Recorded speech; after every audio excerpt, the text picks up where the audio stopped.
Do you know you can quickly access your favorite apps or action directly from your lock screen on your Samsung Galaxy S26 Ultra? This can save you time without unlocking your phone. Let me show you how to set it up.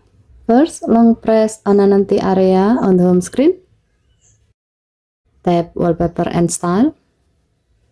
Then tap the lock screen thumbnail. Now tap the plus icon at the bottom left or right of the lock screen preview. You can add up to 2 shortcuts here, one on each side. For example, let's select flashlight for one side and choose camera for the other side. Once you are done, tap done to save the change. Now you can quickly access the shortcut directly from your lock screen.